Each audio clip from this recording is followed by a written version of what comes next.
Welcome back to Lauren's Crazy Pet Show. Now, if you were to make a list of the animals you might be most surprised to find right here in Connecticut, at the top of that list might well be this guy, the moose.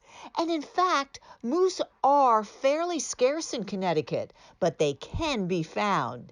And we're about to meet a young man whose favorite hobby is to do just that. Never to hunt them, but to photograph and enjoy them. But first, Ginny, okay, I've never seen one of these gorgeous guys in person, but I sure would love to. Right. Connecticut's lucky in having a very small population of moose, mostly in the northwest corner.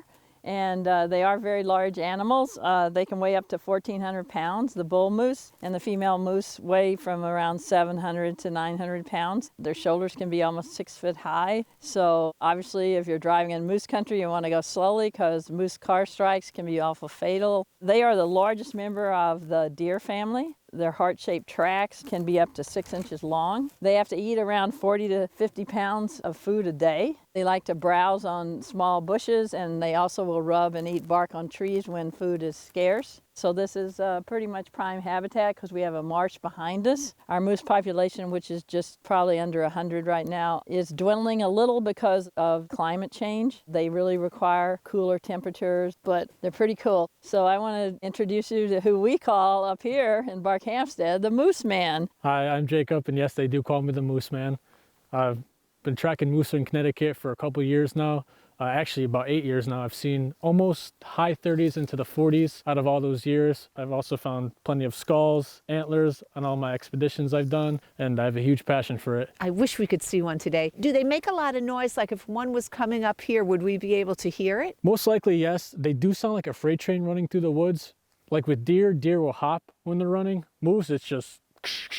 You're gonna hear them running. How did you get this passion for moose? Well, it actually started with deer. When my grandmother used to live at her old house, the landlord used to put out deer feed in her backyard. So I used to hide somewhere in the deck, hide somewhere in the backyard and just take pictures of them. Then I found out they shed their antlers. So I was like, okay, that's pretty cool. So I decided to start looking for their antlers. I ended up finding one by accident. As soon as I found that, I was instantly addicted. I found hundreds of deer antlers, moose antlers. And Jacob, of course, these just fall off them. That's yeah, how you find them. It's almost like losing your tooth. It dissolves in their head when their testosterone levels drop after the mating season. On this moose here, this is actually a moose skull from a bull moose. You can see where his antlers were attached on his head, and it just dissolves in their head, and eventually if it's ready to come off or he hits a branch, and it just... Wow.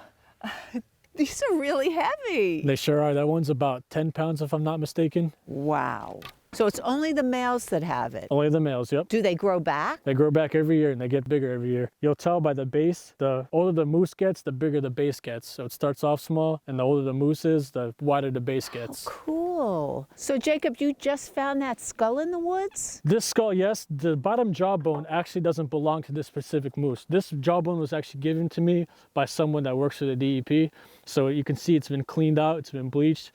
But the skull here, this skull is from Allagash, Maine. Their teeth look kind of weird, so they don't eat meat. Nope, they are 100% plant eaters. They love to eat any type of bark, twigs. They're huge vegetarian animals. They also like to go in the ponds and put their head underwater and eat all the aquatic plants that are under the water. And they can actually hold their breath with their nose too. They have like a special thing in their nose that closes up so they can browse around underwater and get those nutrients. So I guess they must be good swimmers? Oh, they're excellent swimmers, which is surprising for how big they are. They can swim very well. Now, what are some things we don't know about moose? Moose, you don't want to mess with moose because they're very territorial animals and they're not to be messed with. Male moose are very, very aggressive during the mating season. Females can be too, but males is not what you want to mess with because moose are also, they can't see very well. They can make out shapes. They have excellent sense of smell and hearing, but their eyesight is very poor. They can run up to 40 miles an hour. Wow. They get a running start, and they can jump a 6-foot fence too. When their antlers grow, it's not solid bone yet. It's like a fuzzy coating called velvet, and it supplies the nutrients that like helps the antlers grow. Like you can see all the veins. Wow. And it hardens as the months go on. I've heard, Jacob, when people say they saw, say, an 8-point deer, what does that mean? Basically, they're counting the points. If it's an 8-point deer, he's got 4 points on one side and 4 points on the other side. And that's the antlers? Yes. The point has to be an inch long to count as a point. So this moose here, he's a 13. His other side's down there. This was a 13-point moose. This is both of his antlers that are on top of his head. Why do they have those?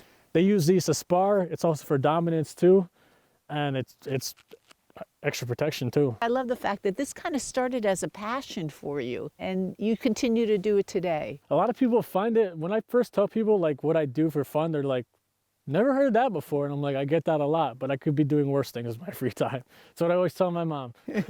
So awesome! And coming up next, a story of a rescue and a miracle that will make your heart dance for joy.